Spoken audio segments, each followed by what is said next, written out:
Officer जो इतनी मोटी मोटी पगार पे रखे हुए हैं महाराष्ट्र सरकार ने, इन पब्लिक के पैसों से हम उनको क्या इन जानलेवा खड्डों पे उतारेंगे?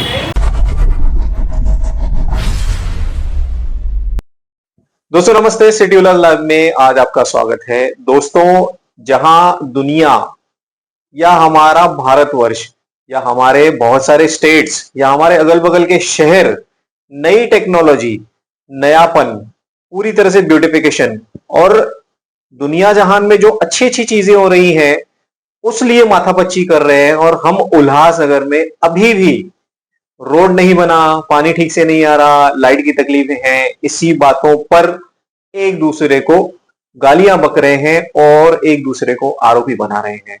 तो दोस्तों चलिए फिर से वही वाला अध्याय शुरू करते हैं कि हमारी सड़कों की हालत आखिर इस प्रकार क्यों होती है। दोस्तों आपको याद होगा कि 2015 में जब केबी रोड को बनाने की बात हुई थी, डीपी रोड का नाम लेकर, तो वहां कई सारी दुकानें तोड़ी गई और काफी माथापच्ची के बाद में 100 फीट की रोड बना भी दी गई। जो कैसे बनी, किन किन को फायदा देके बनी, उस बात पे फिलहाल हम नहीं आते हैं, पर अब वो बहुप्रतीक्षित, बहुचर्चित और कई सारे नेताओं की रोटी चलाने वाला रोड, कई सारे नेताओं को वोट दिलाने वाला रोड, कई सारे नेताओं की नेतागिरी वाला रोड और कई सारे ठेकेदारों का माई बाप रोड यानी केबी रोड।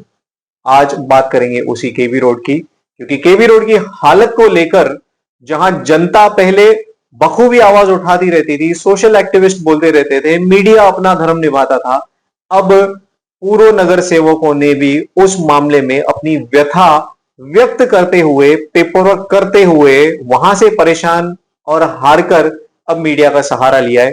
दोस्तों आज हम दीपक सिरवानी जी के कुछ बोल सुनेंगे कि आखिर केबी रोड के मामले में जनता के बाद वो किस तरह से व्यथित हैं। और केबी रोड पर वैसे तो कई सारी जो घटनाएं हैं वो होती रहती हैं, कई सारे एक्सीडेंट्स होते रहते हैं, पर हाल ही में पिछले 3 या 4 दिन के अंतराल में 2 बड़े एक्सीडेंट्स हुए हैं, जिसमें कि एक महिला है और एक पुरुष है। महिला की तो गाड़ी सीधी सीधी पॉटहोल में फिसल कर वो गिर गई और सीधा हॉस्पिटल में पहुंच गई। उसके अलावा एक पुरुष को एक ऐसी गाड़ी से टक्कर लगी जो गाड़ी पॉटहोल की वजह से मिसबैलेंस हुई और उस पुरुष की गाड़ी को जाकर टकराई, जिससे उसकी टांग में फ्रैक्चर हो गया। दोस्तों पहले सुनते हैं टोनी सिरवानी जी को। टोनी सिरवानी जी ने एक जो स्टेटमेंट दिया है वो बाकायदा केबी रोड पे रुक के दिया है, और दूसरा जो स्टेटमेंट है उनका वो सेंट्रल हॉस्पिटल में है, जब रात को उन्हें पता चला था कि फिर से एक महिला के एक्सीडेंट के बाद फिर से एक पुरुष जो है वो इसी सिमिलर तरीके का एक्सीडेंट होकर घायल हो चुका है। पिछले लगातार 3 महीने से हम कमिश्नर साहब को इन खड्डों के बारे में, इन रास्तों के बारे में, इन जानलेवा खड्डों के बारे में हम बरोबर अवगत कराते आ रहे हैं।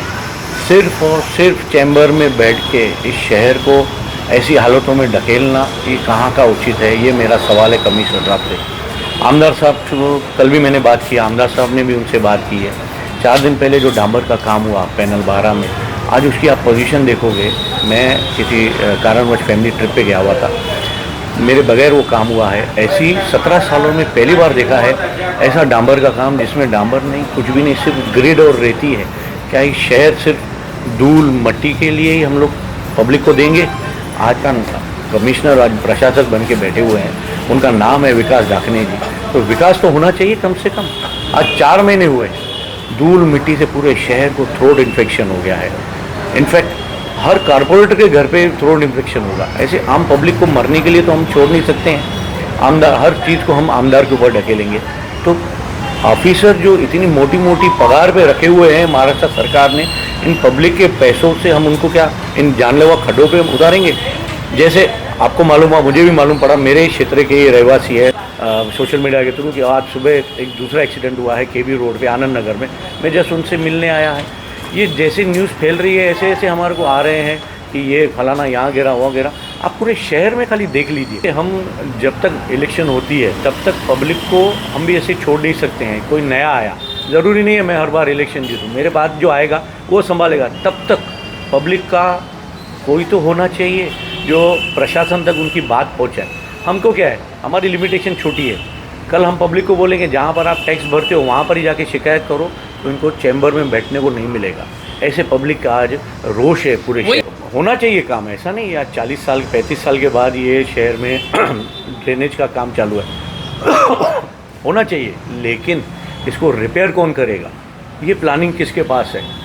मैंने 4 दिन पहले शिवकानी जी हमारे PWD के सिटी इंजीनियर हैं, उनसे पूछा, उन्होंने बोला वाटर सप्लाई के पास 150 करोड़ का, बुड़गे के ऊपर 250 करोड़ जो है उनको रोड का है। बुड़गे बोलते हैं जो वाटर सप्लाई के एग्जीक्यूटिव है सिटी के, वो बोलते हैं हमारे पास ऐसा कोई आदेश नहीं है। तो आखिर ये रोड बनाएगा कौन। जब भी आपने देखा होगा मई में जब भी खासदार जी की इलेक्शन थी, ये रोड पे ये जो खड्डे का काम बंद करवाया गया था, फिर आमदार जी के इलेक्शन में चालू करवाया। क्या वो टाइम में ज़रूरी नहीं थी। देखिए हम भी पहले बात मुलाकात ही करेंगे, हम भी उनको सफिशिएंट टाइम दे चुके हैं। आज नए कमिश्नर को आके 4 महीना हो गया है। इन्होंने पहले 1 महीने की मुद्दत मांगी थी, मोहलत मांगी थी कि मुझे पहले शहर का पूरा सिस्टम देखने दीजिए। 2 महीने हो गए, 3 महीने हो गए। मैं आपको व्हाट्सएप मैसेज दिखाऊंगा, मेरे उनके पास जो एंट्री होती है वो आप चेक कर लीजिए। शहर का सबसे मुख्य रास्ता है कल्याण बदलापुर रोड। पिछले 1.5 महीने पहले यहाँ पर सीवरेज की लाइन डाली गई थी। 1.5 महीने में कमिश्नर साहब को मैंने 10 मैसेज 4 बार मिल के आया हूँ ये रोड के बारे में। डेली यहाँ पर 5 से 7 गाड़ियाँ स्लिप होती है, हमारी बच्चियाँ हमारी बहनें यहाँ पर गिरती है। जहाँ का हम यहाँ पर के इलाज का फ्री में करेंगे उनका चलेगा, लेकिन गिरे क्यों ये कमिश्नर साहब को देखना चाहिए, PWD अधिकारी को देखना चाहिए, वाटर सप्लाई के जो अधिकारी है उनको मॉनिटरिंग करना चाहिए।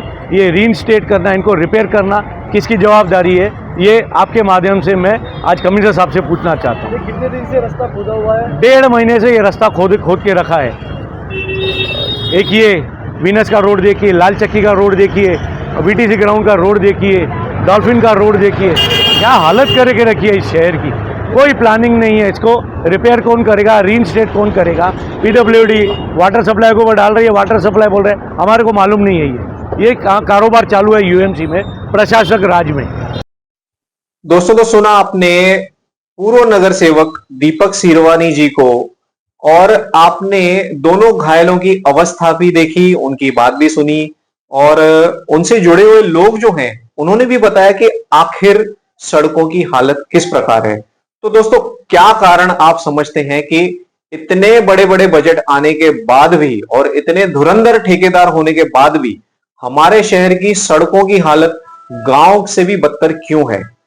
दोस्तों क्या प्रशासन में अच्छे अधिकारी नहीं है, या अच्छे अधिकारी हैं तो क्या उनका ध्यान नहीं है, या उन पर राजनीति या ठेकेदारों का वर्चस्व इतना ज्यादा हावी है कि वे अच्छा होने के बावजूद भी अपनी अच्छाई का प्रदर्शन कर कार्रवाई नहीं कर सकते।